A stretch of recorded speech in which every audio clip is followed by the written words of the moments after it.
Hello everybody, these are going to be my MLB Power Rankings of 2021. This is going to be a video where I'm going to be doing, on paper, the best teams from 30 to number 1 on paper, and how well I think the rosters are built. If you do like this video, hit that like button down below. Let me know down in the comments. I want to get started here. I'm going to make this kind of a fast video just because I have made this video like 5 times now, and it just, every single time something goes wrong, so I'm going to try to make this fast. That's also the reason why I'm recording on my iPad. I haven't recorded this in a while, so unless you've been watching my channel for, the last few months, you haven't really seen my iPad. It's been mainly my phone and my new light, which is still my light up here in the background, but I'm going to be using this today as my holder. So we're going to get started here at number 30. We have the Pirates. I'm going to go through these bottom teams kind of fast because these bottom teams aren't great. We have the Pirates, the Rangers, Tigers, Orioles, Rockies, Diamondbacks, Royals, Mariners, Reds, Red Sox, and Marlins. The common denominator with all these teams is that they're not built good right now. They're not built great right now. The Pirates, and not a great team right now. In their future, they have a few good prospects, but not enough that I think they'll be like amazing in the near future. Rangers, nothing to look forward to and just have a bad team. The worst team, ran in baseball. The worst ran team in baseball. Tigers, I think, have a legitimate, shot in the future to be a good team with great pitching in Casey Mize, Tariq Skubal, etc., etc. There's so many guys on that team with Matt Manning, and there's just so many guys you can name. Great team in the future, but just right now, not a great team on the roster. The reason why I put the Orioles ahead of them is because I think they have better offense, and their pitching is similar enough to be counted, I think, as a little bit higher. They just have a better offense with Santander and Mancini. I put them at 27. They also have a few good guys coming up. Adley Rutschman, Ryan Mountcastle. Got a few good guys coming up for the Orioles. The Rockies and the Diamondbacks. I want to say these are kind of almost polar opposites just because the Rockies have an awful future ahead of them. They have no prospects to look forward to, essentially, and the Diamondbacks have one of the best farm systems in baseball. Great future to look forward to. It's just the problem is that since they're in such a stacked division, I don't know how well they're going to fare. 23, we have the Seattle Mariners. The Mariners are an interesting team just because they right now on paper they're actually not awful. They're actually not that bad. It's just not enough to really count as a great team. But they have one of the best farm systems in baseball. One of the best in baseball. Jared Kelenic, Julio Rodriguez, Logan Gilbert. I mean, they have so many guys. Just a great team in the future. Then we have the Reds and the Red Sox at 22 and 21. These two teams are just... What are you going to look forward to them in the future? I mean, the Reds have some guys, but they just underperform. They need to start performing better because they have underperformed last year. The last few years, in fact, a lot of their players have underperformed. Had them at 22. 21, I put the Red Sox because they did make a lot of additions this offseason. They added Kike Hernandez. They added Marwin Gonzalez. They added...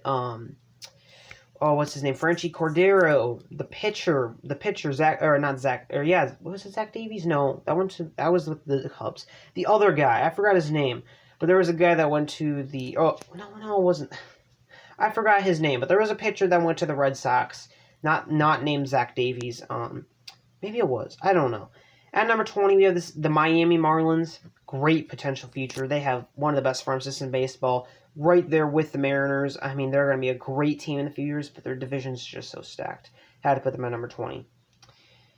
Now, number 19, they're number 14. These teams that you can see on your screen right now are the worst ran teams in baseball. Angels, Indians, Cubs, Phillies, and Giants. You could also, I would say, add in there the Rangers. But the reason why I say these are the worst teams in baseball is I don't know what they're doing. They have no plan. I feel like they have no plan. Angels, I don't know how many years in a row it's been where they've had an amazing offense and all they need is to get some pitching. But they don't. They just get more offense. I don't know what the Angels are doing. What are they doing? The Indians, I don't know what they're doing. I don't know if they're trying to rebuild or what they're trying to do because they get rid of their best player on their team and a great pitcher, and they still have good pitching, but they're like the opposite of the Angels. Great pitching, little to no offense. I mean, you have Ramirez and Rosario and maybe Reyes. Outside of that, not much. I mean, Ahmed Rosario, you can hope he does well. Maybe Cesar Hernandez. But that back end of that lineup is bad. It's not great. Indians 18. The Cubs 17. I don't know what they're doing. They just trade away Yu Darvish for a worse pitcher.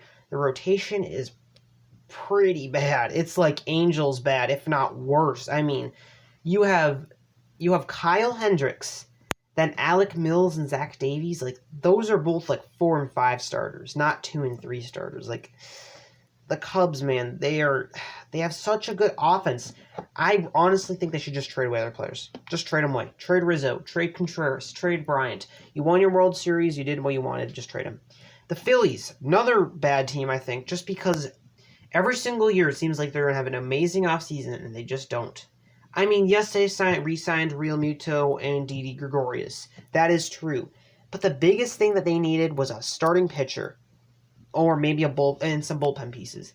They did sign Archie Bradley, which is true. So, they did add at least one bullpen arm. I think they added another guy for the Marlins. I can't remember his name. Brandon Kinsler. I think they added him. But, besides them, unless I'm really forgetting somebody, they didn't add much. They really did not add much in their bullpen, which was the worst team in baseball in their bullpen. Them and the Diamondbacks had some of the worst bullpens in baseball. I just don't know what they're doing. Then Giants. Another awful team. I'm going to say this right now. They're number 15 because they're actually, right now, not a bad team constructed. Decent pitching, decent hitting. Not a bad team.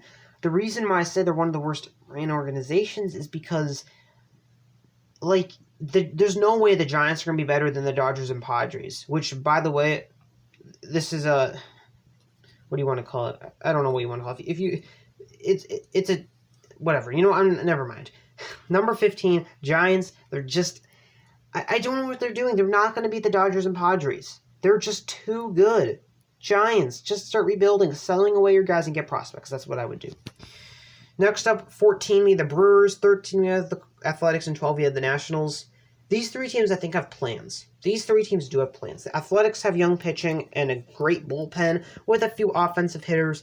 The Nationals have a great starting pitching and a pretty good offensive bats. There are a few guys in that bullpen who are a bit shaky, but not an awful team overall, I think. And then the Brewers, they have some pitching. They have two good pitchers in Burns and Woodruff. Yelich is on that lineup. You also have Colton Wong, who has been added for the defense, and a few other pieces on that team. So I think that they're number 14. Athletics at 13, 12, which are the Nationals. And then number 11, we have the Tampa Bay Rays. They're one of those teams that are really smart, even with their guys. I just think as a roster stands, it's not like, oh, wow, that's a lot of good guys. It's kind of guys you don't really think of. And then I'm going to do the top 10. Here we go. Starting off at number 10, we have the St. Louis Cardinals. Great team. They are a great team. I just think that they're not better than the other teams. They added Arenado this offseason. Pretty good team. The Blue Jays, amazing offense, no pitching. That's how they're gonna be. Amazing offense, no pitching. They're just like the Angels, but I think maybe a better offense and better bullpen, and maybe they're very similar to the Angels. Instead, the Angels don't have a number one ace, but the Blue Jays do, but the Blue Jays don't have great pitchers after that. The Angels at least have a good amount of 3 and 4 starters. Then you have the Astros number 8. I just put the Astros in 8. They're still a good team. They still have their core. Yes, they lost Springer. They have Brantley. They have Altuve, Correa, Bregman. They still have their main offense. So they're still a good team. Yes, they added Odorizzi. They added a few other guys. I like their team. I do think they'll be weaker these next years, but number 8 of the Astros right now. Number 7, I have the Twins. Number 6, I have the Mets. Number 5, I have the White Sox. Now, before we get to the top 4, I know people are going to be like, why do you have the Twins lower than the White Sox if you put Twins higher on your standings predictions? And a lot of teams for this, actually, matter of fact. A lot of these teams I put in different positions. But there's a reason behind this. There's a reason. This is based on paper. Which teams I think are on paper the most talented. that doesn't mean that they're necessarily going to do the best. For example, I don't think that the White Sox are going to do as good, even though they're a better team on paper. The reason being is, other reasons. Step aside, whether that be injuries or teamwork or just how much experience they have. A lot of these teams may have great overall teams on paper. They just don't have great on the field stuff. That's the reason why I do have the Twins lower than the White Sox, but I do have them higher in my predictions. That was a little sneak peek. The Mets, number 6, great team. I mean, the Twins and the Mets are pretty. They're not really similar teams. I shouldn't say they're similar. The Twins have a great pitching staff. I think actually going into the season, their pitching staff's pretty good. It's just going to come down to their bullpen. That's the biggest question mark for me right now, just because so far, I know spring training doesn't really count, but they haven't looked great. Honestly. In the Mets, Jacob deGrom, excellent guy. They have, their team is stacked. The Mets are stacked. And the White Sox, they're stacked. Their offense, their pitching. They have Giolito, Lynn. They added Hendricks. Their lineup, Abreu. You have Grandal. You have Madrigal. You have Anderson, Moncada, Jimenez, Robert, Mazzara. That's a good team. And then Braves at number 4. Braves and Yankees. These are 2 good teams. Yankees, amazing offense, and you have Garrett Cole and your pitching staff with an amazing bullpen. They're number 3. Braves, I do think that the Braves have a better pitching staff than the Yankees, but their offense is a little bit lower than the Yankees, and their bullpen is a lot lower, so I have them at number 4. Great offense, though.